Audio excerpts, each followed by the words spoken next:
What's up guys? In this video I'm going to show you 5 different ways you can counter in boxing that will take your sparring or shadow boxing to the next level. Number 1. What you're looking to do here is wait for your opponent to either throw a jab or you make them throw a jab by throwing a jab yourself first. Once they do throw a jab, you will immediately jab while slipping to the open side, and then you will close the distance and finish off with a hard uppercut.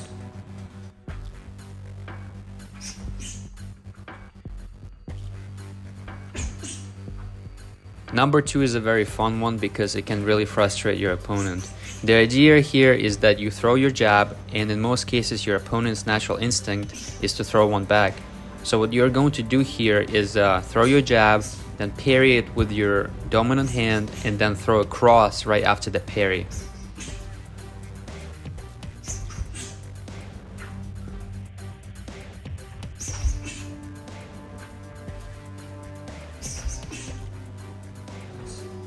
Number 3 is especially very useful against people who like to close the distance, and it actually works so well that I really recommend you give it a shot.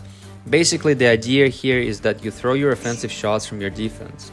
Especially when somebody throws wide punches and you catch them with your defense, in most cases you will have an open window to punch right back with them not being able to defend it.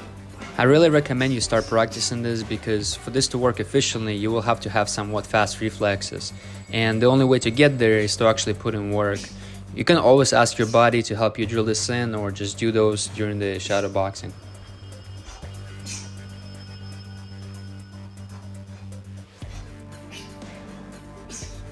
Number 4 right here can be a bit tricky because the idea here is to actually land that cross.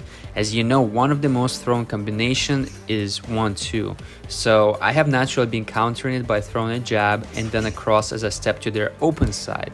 It will do more damage if they do throw their cross and miss while eating your cross right in the face. However, this can actually work if they just throw their jab too, because as you throw the jab and you step to their open side, you will now have an open window to throw a cross right between their hands. And lastly, number 5.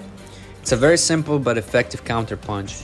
As your opponent throws their jab, you catch it with your rear hand by placing it in front of your face while throwing a jab yourself. However, keep in mind that if you keep doing it and your opponent is somewhat decent at boxing, he will eventually catch on and potentially start feinting his jabs for you to place your rear hand and bit in front of your face so that he can land the lead hook.